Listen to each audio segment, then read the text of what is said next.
Think of the truly unforgettable images of our time. What's a picture of an icon that's stuck with you throughout your life? Perhaps it's a monument of breathtaking scope, or a painting drafted by a peerless artist. For me, when it comes to images that will stick with me long after I forget my own mother's eyes, it's this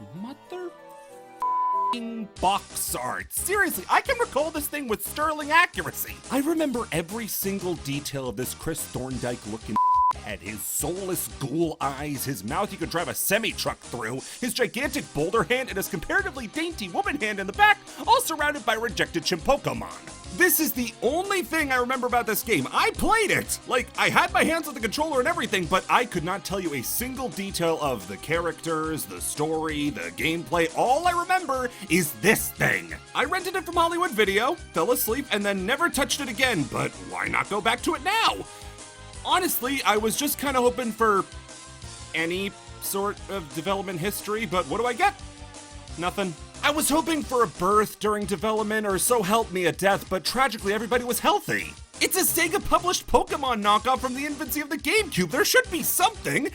Is it like a big thing in Japan? Is this some sort of Duel Masters nonsense where in the States you couldn't pay somebody to care, but in Japan it's their god? No, this is just some sort of standalone monster maker that came out and that's it. Well, it's that time of the month again, so everybody grab your copies of Amazing Island. We're going in.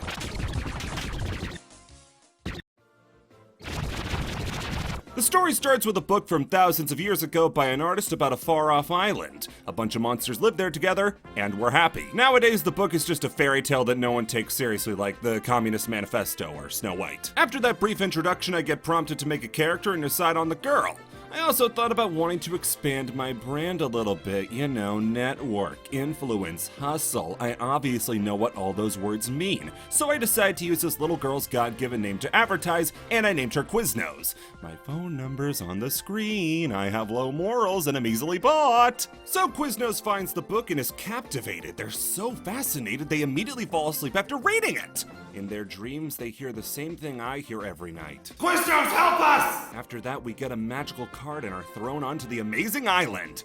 Literally thrown, we're gonna crash! After God sculpts the resulting viscera back into a human shape, we shake off the Mach 10 impact with the ground and start to explore. It's not too long before the mighty Chinto stops us and summons his evil boss to come and eat us. However, the card I got shall protect me as it bursts open and oh, that's not the manifestation of my soul, is it? Oh no. Well, whatever, Lava Bomb Mickey is here and he can help me out with the first challenge, Eviling Volley. All we have to do is hit this big ball back to the Eviling and he kinda can't do anything to stop me, so I just get the win. This is the first win Quiznos has gotten in a long time. After that game, Chinto comes back to his senses and as a thank you, immediately abandons me. Nice. I crack my own neck in protest before giving up and going to find out what's happening. After entering the stone temple, or rather, stone hole in the wall, I get talked to by the island's monster maker, Lagoo. He's the one who called me here and gets me counsel with the Elder. Quiznos is going through some confidence issues, what with Subway taking up most of the market space, but we'll bounce back!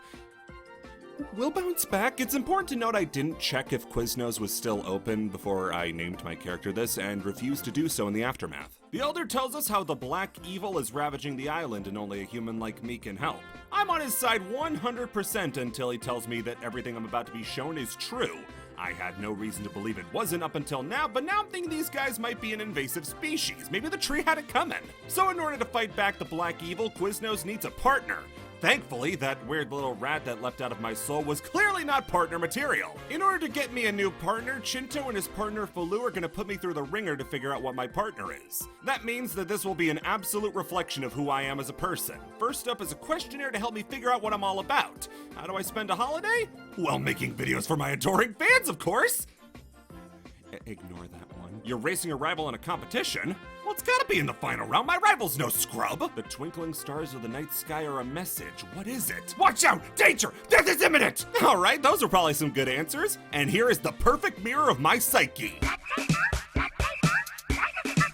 What in the good and goddamn is that thing? The best that I can describe this thing as is some sort of leafy sea dragon on two legs with two fake hands up here like, don't shoot, I'm unarmed! While two little hands down here adjust his nifty bow tie. I decide not to mess with perfection too much as we've got the official manifestation of my very being.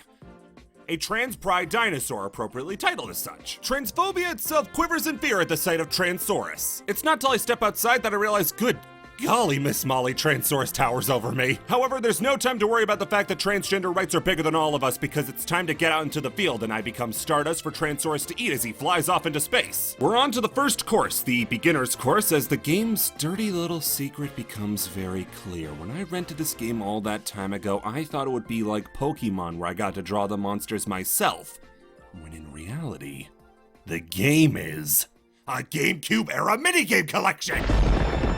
Wait, what? Are you serious?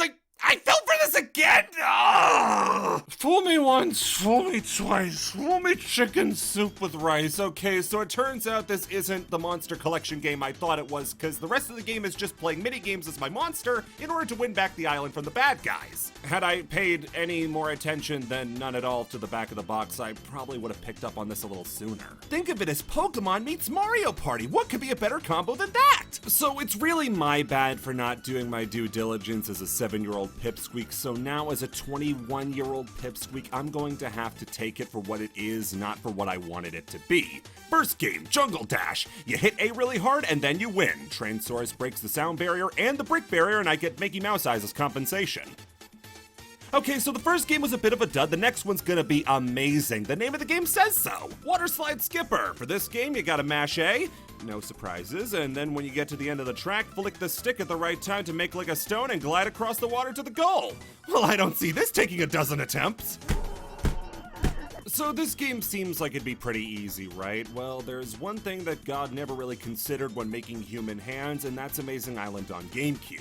You have to mash so hard to get the game to make you move as fast as you have to, and by the time you get to the end of the ramp, the thumb that's just done assaulting the A button is now in charge of flicking the stick to make you glide. It's either you miss the flick and lose a ton of speed, flick it good and lose some speed, or do it excellently and basically lose no speed. If you get too many goods, or heavens help you a miss, you can pack it up right there because you are not going to have enough speed. That's because no matter how hard I mash, I can never get enough speed in the beginning part. I was saving my carpal tunnel for a different game, but I have to use it up now, thank you, Sega. I had to try this so many times to make it, and by extension, I had to play Jungle Dash tons, since taking too many losses causes you to restart the whole course. So I gotta make sure my wrist is nice and limp from mashing in Jungle Dash so I don't do too good in the next event. It takes an embarrassing amount of tries to beat this challenge, so I decided to pull out gaming drugs and got a turbo controller instead of subjecting myself to more inhumane torture. So that's that challenge done and dusted, and I have to be very careful to never lose again, because losing means I gotta go back and do that again, and this x-ray from my doctor says I don't got many more of those in me. Spin Break is next, and while resisting the urge to make Beyblade jokes, I have to store up power not by mashing A, but holding A, so that's an A in terms of variety. From there you gotta get all the other monsters out of the ring sumo style while the platform collapses around you. May have something to do with the fact that there's no mashing in this game, but I had a much better time with this one than any one before.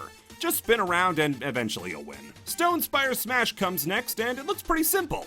You got a stone tower, and the game ends when there's no more tower. Just hit the button that the section says at the right time to smash it. The more you get perfect in a row, the quicker the next block comes down, so you gotta stay on your toes. The big change is in the boss, which goes to show that my reading comprehension has not improved one bit since childhood. Clear as day, it says in the instruction, do not attack when the boss does. The filter in my brain that made me make 4 tester videos translated that to, no, only attack when the boss does. I get another loss from this, but thankfully I'm able to overcome my own stupidity on the next go around and take him down in record time. Specifically, third place record, but people train their whole lives to get bronze. I ain't looking a gift horse in the mouth. Final challenge is another round of volleyball, and with improved hand-eye coordination, I managed to get hit, unlike last time, but Transaurus still reigns supreme as I get back the next orb I need. 6 more of these and the island will be saved. When I get back to the island, I'm excited to get to work on a new monster, but I'm informed that making a new monster will delete Transaurus. I'm sorry, buddy, but it looks like our road has come to an end. You got me through the worst time of my life, playing water skip, and for that, I'll always be with you. I also get to test out a new feature where instead of letting the game have all the fun, I get to draw the monster myself. Watch as Picasso gets to work.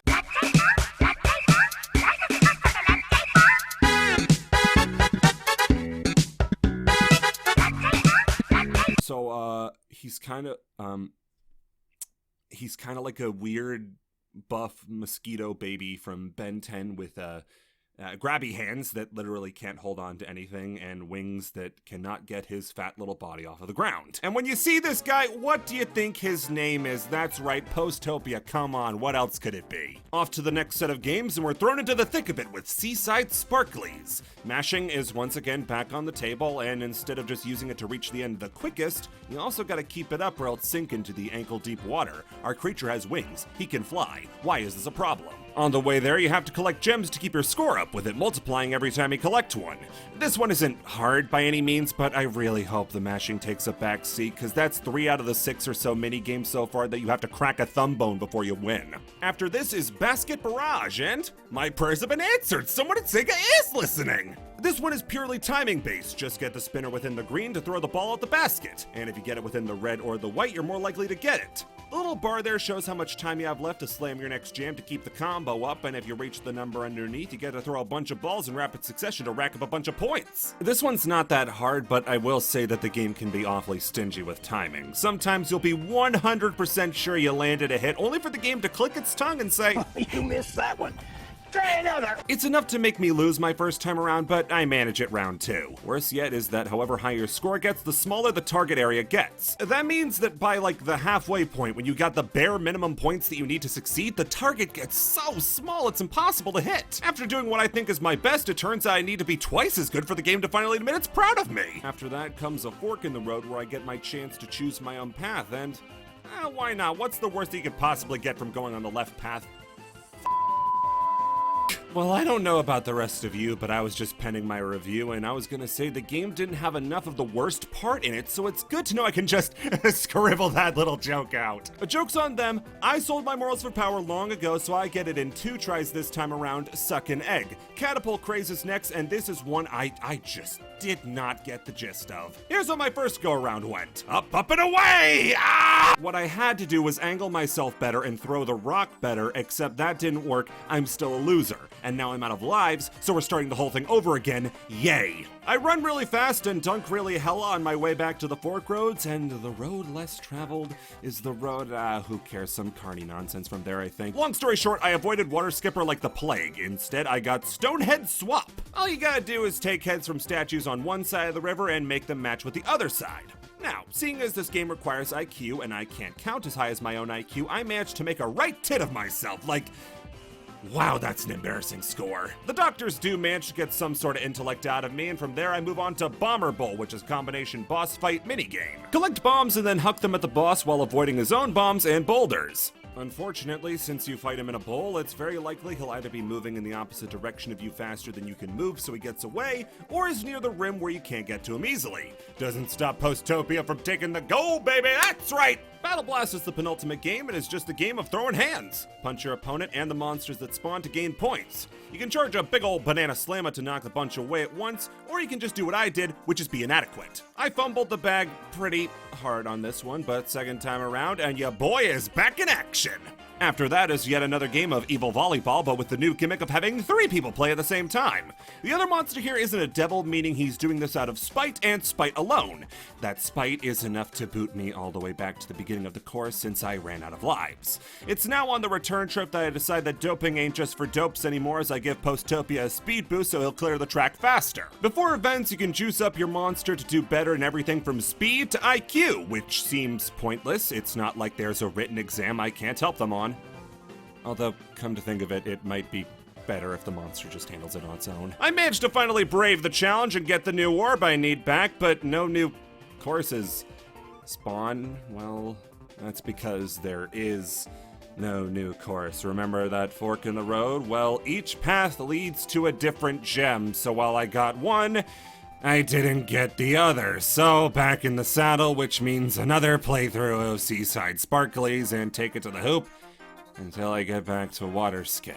As you can see, Postopia was taken down, and in his steed is Dollar Tree, a creature I care about so little I didn't even bother recording his birth. Get out there and win, you weird metal duck! Back to the rock game, and I bothered to read the instructions, which help not at all, seeing as it's exactly what I thought it was, but I'm just too uncoordinated to win. Sad thing is, the game never just lets you fail miserably. It always gets you just close enough to think you got it, only to pull the rug out from under you. Look, I think Dollar Tree's big luscious lips should have counted here, but apparently not. The difference between success and failure in this game is so minute that it's maddening how strict it is. The next game, Sky Shooter, takes place directly after the events of the last game as we're falling back down to the island, shooting demons as we go. Of course, it wouldn't be Amazing Island without button mashing, as that's how you fire your fire. No, please, they're my least favorite fingers. This one is really easy, as not only do I get it first try, but I absolutely smash the world record. Suck it! After that is just more nasty volleyball, and the next course opens up. Dollar Tree hasn't truly gotten their day in the sun, and as such will live for now, until they let me down again. A revamped spinning top game is next, where you earn extra points when you knock out the opponent or are in the air. That means that the meta of the game is to actually let yourself be launched upwards by the steam geyser in the middle of the arena. That, and you don't stop earning points when you fall to your death. Again, not a bad game. No, that's just it. It's not a bad game. A Beaten Art is the next one, and aside from having a name that, like, is this a pun? It's just kind of confusing and weird. So you have to punch this stone column until a statue is formed, and if you do a big punch on these bits sticking out, you slow down time and can punch much faster when the game wants you to. This game took a life off me, and even at try 2, I was still shaky on what exactly the game wanted. Like, I get it, you do a big punch and then punch 2 on these targets, but the hit detection is finicky. I managed to get it done because, you know, but still, I'm not really sure how I did it. Next is a diverging path, which means joy of joys, I get to do this one again after I'm done. The next game is literally just Jungle Dash with multiple lanes and obstacles, some of which are set up so you can't actually dodge them as they're in all 3 lanes, and you'll have to hit something. Your only option is to charge through them, but that doesn't do anything per se, just slow you down maybe 2% less than hitting them face first. After that is Block, Stack, Attack. This is all about timing. Gotta get enough power and angle to do it right so you can land your shot. Miss and the whole stack comes down. What makes this kind of cool, in all honesty, is that you can actually set the starting height of the stack to begin with depending on your confidence. I set it as high as it can go since, remember, brave boy. Even after unceremoniously knocking down the whole thing on the last possible shot, I get the world record. It's not an especially fun game, but I did good, so I loved it. After that is another branching path. Wait a minute, let me do the math here. That means I gotta go through this one course 3 more times? Great. After that, you go on to Stonehead Smash. For this game, you gotta match the heads on one side of the river with the other side, but instead of moving them, you just smash, smash, and smash some more until they match. If the brain is a muscle, then my muscles are a brain, and I am flexing right now. There isn't much to this one, it kinda just feels like they reworked the other matching game, but I just do better at this one, so improvement. Dual Runner is next, and I am still not sure I get how this one works. So you have to mash the A button to run faster than your opponent while keeping control of a ball. The longer you hold on to the ball, the more points you get. But for the first time in the game, there's a stamina bar that will drain fast no matter what, so now it's less of a race and more like waiting your turn politely for the person with the ball to get tired so you can take it back.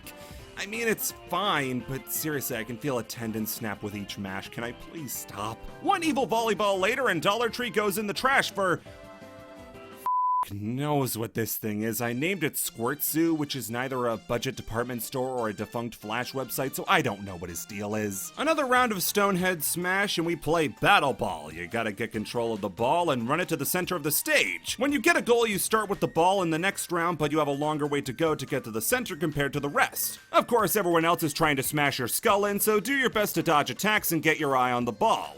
For some reason, the AI in this game is really bad, cause like, they just do not care about getting to the goal. They'll run around it, almost get the goal before giving up and doing something else. This game is more frustrating than anything, and I just barely scrape by with the bare minimum points. Guess what's next? That's right, more naughty volleyball. Bish bash bosh, and we're en route to go back to get a new monster. I name him Jalopy, and I'd love to tell you why, but at this point I think my eyes had glazed over. What's weird is that most games with monster collecting are all about forming a bond with your creature to gain more power and become stronger together. Here it is to your benefit to shovel these things into a fire. The more monsters you make, the more chances you get in the minigame. So yeah, not only do I not care about these guys, the game wants me to not care about them to make the job of exterminating them for benefits easier. Jalopy has to go through all the same minigames again, only to make it to Mock Runner, which goody goody gumdrops needs me to mash the button. Did they just not have another idea for how to make things challenging, or was it a measuring contest with Mario Party 1 to see who can cause the most physical damage? I keep crashing into stuff in this game because I think I was falling asleep at this point. These games are just...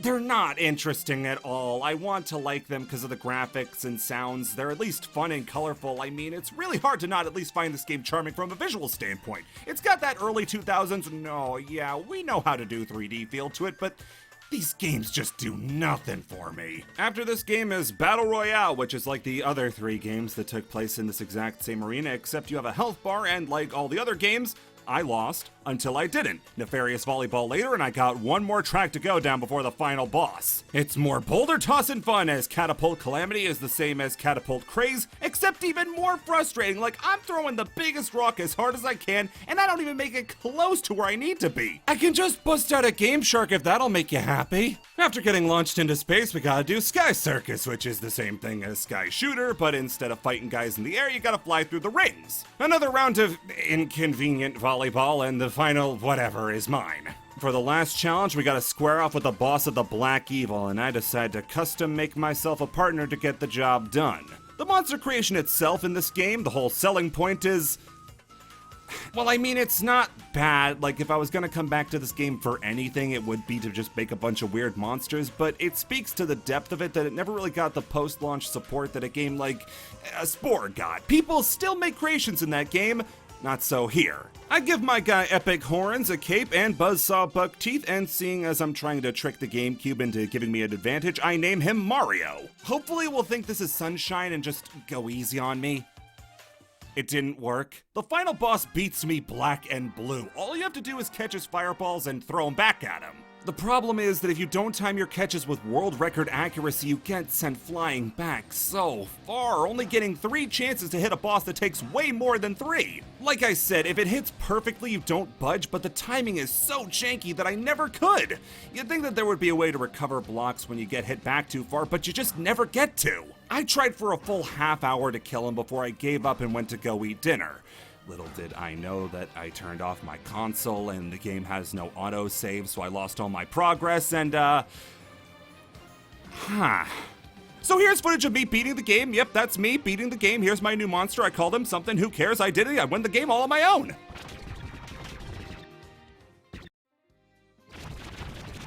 I really expected one thing from this game and got something completely different. I can't remember what I was doing an hour ago, so you can't really expect me to remember what I was doing when I was 7, but still, I had no memory of this being a party game. As such, I kind of tricked myself into playing through a party game single-player mode. I never got the chance to play with anybody for various reasons. But a good party game needs good games, and these games are gonna make people mad for being unfair, boring, or flat out painful to play. I'm not gonna make my friends have wrist issues for the rest of their lives to play with Quiznos.